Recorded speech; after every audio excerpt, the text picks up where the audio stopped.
As we continue with scripture focused on the famous volatile brothers, Jacob and Esau, the stage is set for Jacob to face the instability of an estranged brother visiting with 400 friends.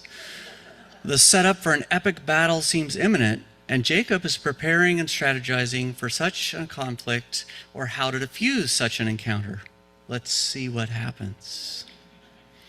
Genesis 33, 1 through 11. Now Jacob looked up and saw Esau coming, and 400 men with him. So he divided the children among Leah and Rachel and the two maids. He put the maids with their children in front, then Leah with her children, and Rachel and Joseph last of all. He himself went on ahead of them, bowing himself to the ground 7 times until he came near his brother. But Esau ran to meet him and embraced him and fell on his neck and kissed him, and they wept. When Esau looked up and saw the women and children, he said, "Who are these with you?" Jacob said, "The children whom God has graciously given your servant." Then the maids drew near, they and their children, and bowed down. Leah likewise and her children drew near and bowed down, and finally Joseph and Rachel drew near, and they bowed down. Esau said, "What do you mean by all this company that I met?" Jacob answered, "To find favor with my Lord." But Esau said, "I have enough, my brother. Keep what you have for yourself."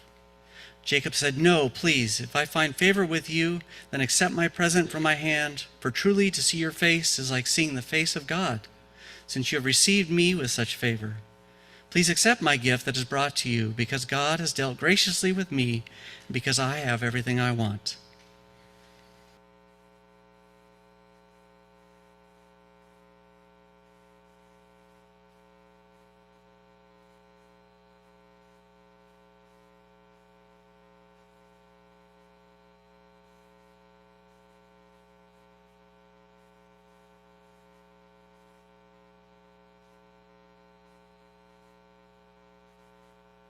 Our Creator, Redeemer, and Sustainer. Amen. I was going to make a joke about, I wish I'd read my sermon before I got up here too, but... So last week, if you were here, many of you were, we had a story about Cain and Abel and the resentment that's created over the approval of a sacrifice, and that ends in murder. This week we have a story that ends in reconciliation. But it is still a story, much like the prodigal son, much like Cain and Abel, that starts with, there was a man who had 2 sons. And I don't know what it's like in your family. I don't know if you had brothers. I don't know. I mean, we were just saying, when we were kids, we fought like cats and dogs. We just did. I mean, we're always get on your side of the car. Don't touch this. Stop touching me. This won't hurt. I promise. It was kind of brutal in a lot of ways. Then we kind of grew up, and then we fought a little bit in other ways. But for the most part, we're good.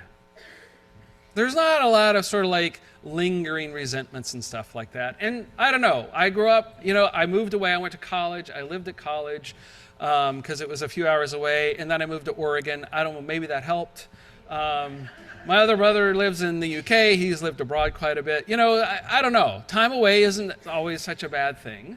But because you grow, you learn things about yourself, you learn things about your parents, and you mature, right?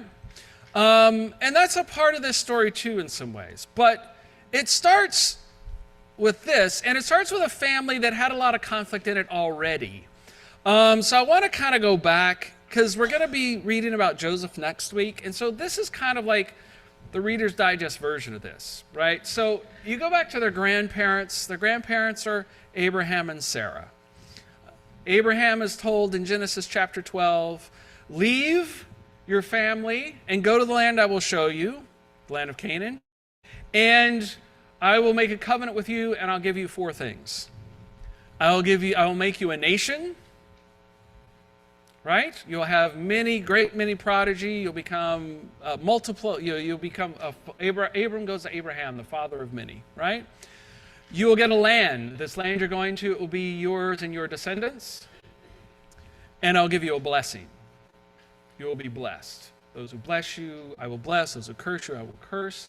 And through you, all the nations will be blessed. So the blessings of God will come through Abraham and his descendants. Okay? Now there's shenanigans. Okay? He doesn't have a child. Is it going to be him? Whatever. Hagar, Ishmael, who also bless and becomes many nations. But the promise in Genesis goes through Isaac, who's born of him and Sarah, right? And Isaac needs to have a wife. So he goes, send a servant, and Isaac and Rebekah meet, and there's this kind of a love story. The story is they saw each other, and they fell in love with each other, right? Now, because the story has to be kind of the same, because Sarah couldn't have children, Rebekah can't have children, right? And so after praying about it and all this other stuff, a little miracle, as they're a bit older, Rebekah has a child. In fact, she has two. She has twins, but they're different. And the easiest way to remember that is one was kind of covered in hair, and the other one wasn't. So Esau, which means red, came out first, and he was kind of hairy, right? And then Jacob came out, and he wasn't, and he came out second, but he was grabbing hold of Esau's heel, right? Now, they're different, right? The easiest way to think about it is like Esau was kind of like a jock. He's very strong, he's very brave, and he's very kind of thick in the head, right? His dad loves him. He's a hunter, he's an outdoorsman, and he's the one who's going to inherit. He's going to inherit the birthright, he's going to inherit the property and the flocks and stuff. It wasn't really property, it was just flocks and stuff. And he's supposed to inherit the blessing, the covenant promise, right? Rebekah loves Jacob. He hangs around the tents. You can kind of start thinking of him as kind of like a nerd, you know. I mean, if you're going to, one's a jock, one's a little bit. But the thing to remember about Jacob is a trickster. Jacob gets by on his wits. He's smart, he's shrewd, he's clever. He's always out thinking and outflanking everyone, right? He's usually fooling someone into agreeing to something they wouldn't normally agree to. Okay? And that's how these two characters are presented as we kind of get going. And so they grow up, and there's this story where Esau comes back. He has this failed hunting expedition because he's starving, he's famished, he's just completely hungry. And he comes to Jacob, Jacob's making soup, and he says, give me some of that soup, I'm starving. And Jacob says, oh, you can have some soup in exchange for the birthright. And Esau says, yes, give it to me, I want the soup, you can have the birthright. So he trades the birthright for a soup. So Jacob kind of tricks him, right? And then later, Rebekah comes up with a plan because Isaac is old. Isaac's old. He's blind. He can't see.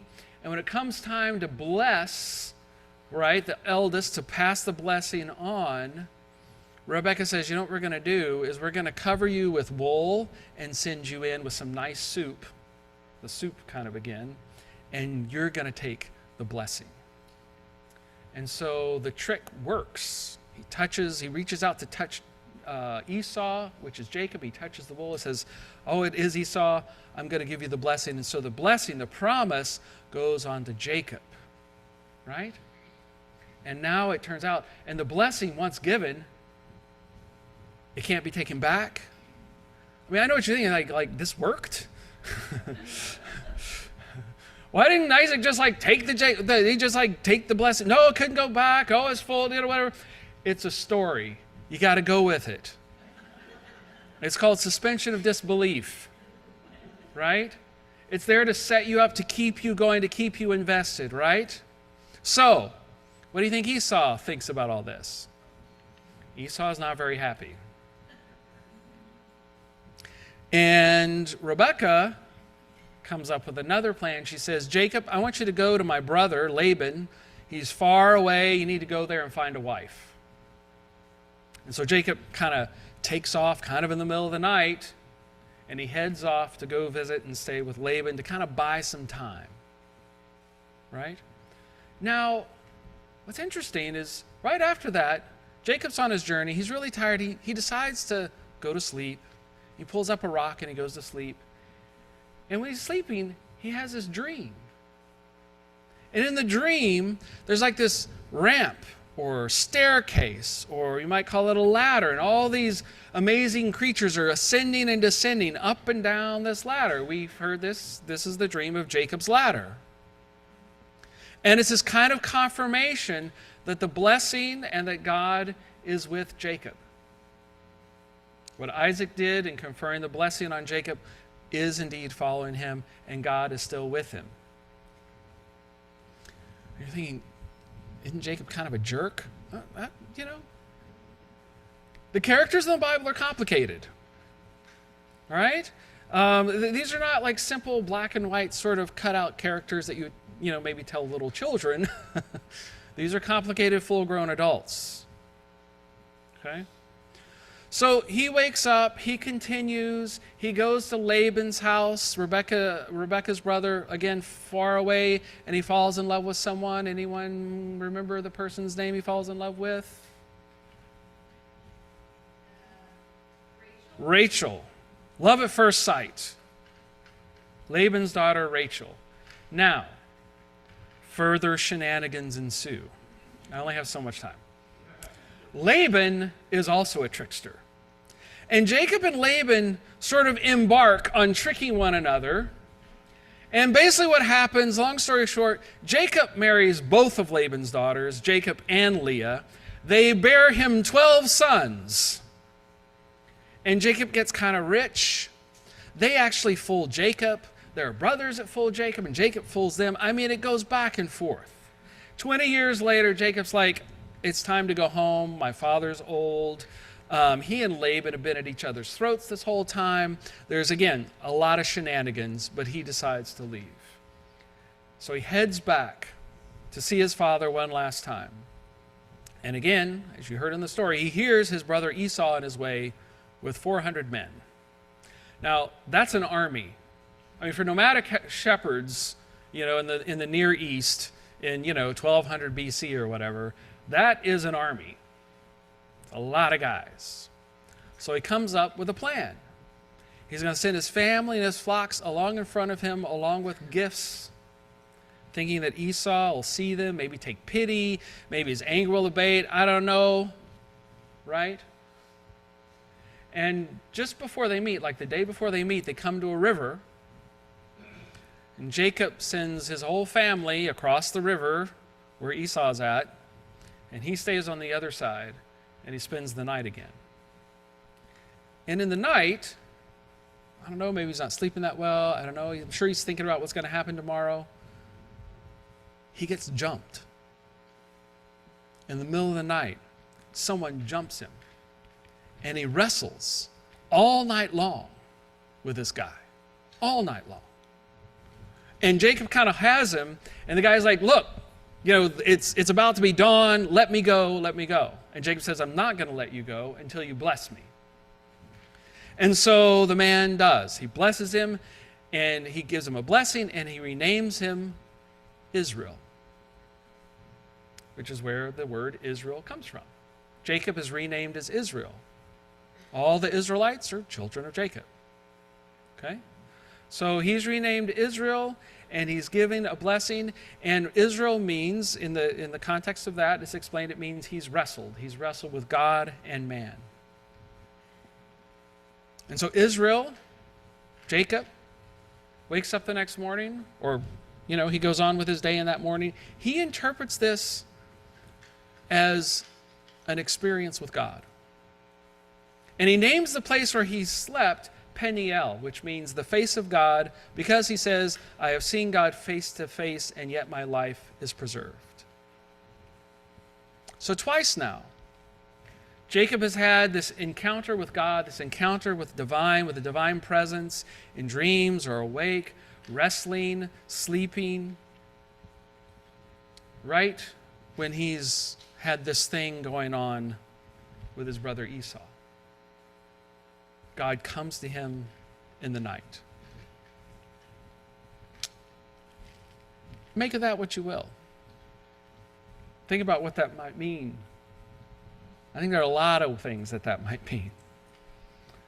But he gets up the next morning, he crosses the river, he and his brother meet, and we get the sort of culmination of this story. Now Jacob looked up and saw Esau coming and the 400 men with him. So he divided the children among Leah and Rachel and the two maids. He put the maids with the children in the front, then Leah with her child, and Rachel and Joseph last of all. Joseph is his youngest. We'll hear more about Joseph next week. He himself went on ahead of them, bowing himself to the ground 7 times until he came near his brother. Because, he's afraid. He's really worried, and he has a good reason to. But Esau, I hope this vibrates some memory cells in your brain when you hear this.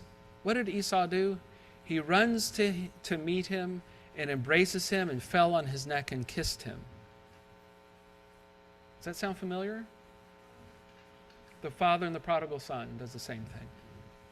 Runs to him, falls on him, kisses him, right? And what? And they wept. All that rivalry,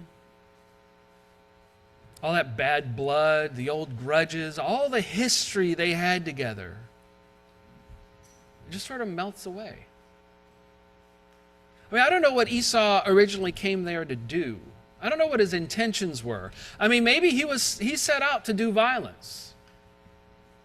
Maybe he set out afraid. He heard his brother was coming with, his whole tribe and all of these camels and sheep and everything else. Maybe he was afraid. But when they see each other, whatever else was in his heart, whatever was in Jacob's heart, Esau, Jacob, they have grown. They have families. They have lives. All that status, all that struggle for status and riches. They realized in that moment that wasn't really such an important thing after all. There's conflict between people, right?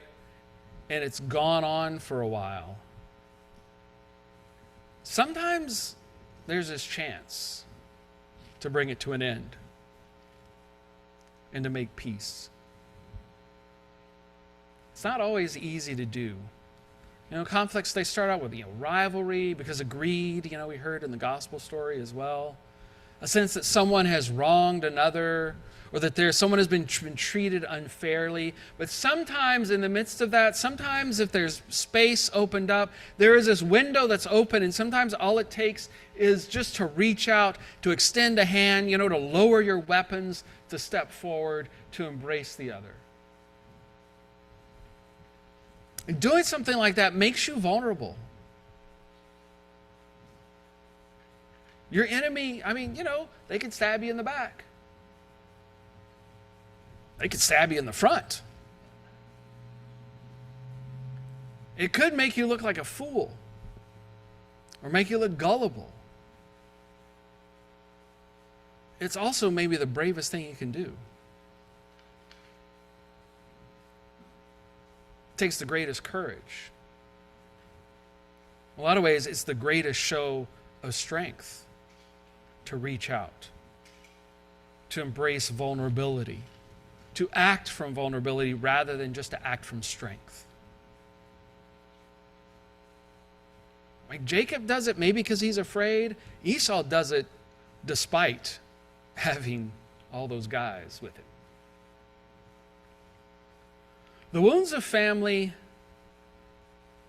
are deepest and longest lasting. We human beings are born weak and utterly dependent. We aren't like deer that within an hour we get to learn how to run. We're not like turtles that just sort of scramble by our hundreds toward the sea. We are compromised. We are defenseless. So that when our kin, those closest to us, on whom we and our vulnerability must rely on. We have no other choice in our earliest days. When they hurt us, betray us, trick us, beat us, lie to us, steal from us, take advantage of us, we're wounded, we're hurt. We're also forced to live with that hurt because we don't have any other choice until we start to grow up, gain some independence, learn how to take care of ourselves in some way. But that's not how we start. Those wounds stay a long time. They're deep. Maybe they scar over, but they never completely heal. Sometimes they never get a chance to heal. Sometimes they just sit there and fester, and they can make your life a living hell if you don't attend to them, if you don't take a chance. Sometimes you have to be willing to take a risk, to do the hard work. And if you do that, they can heal. They can heal.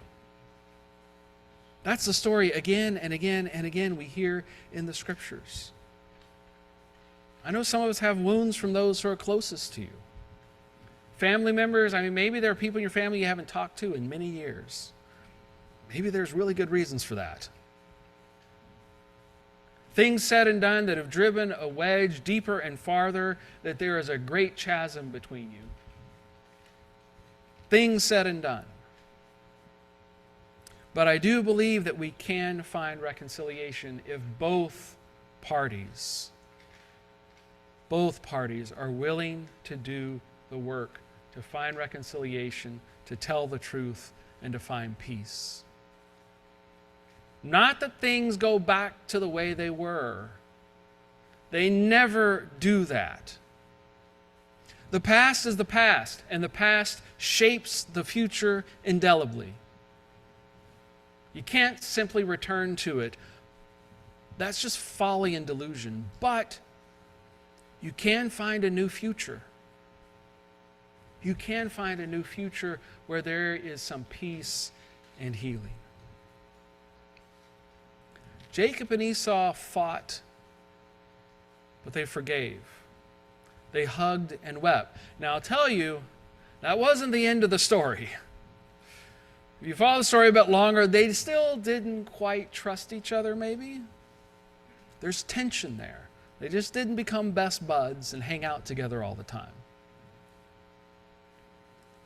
But those wounds began to heal.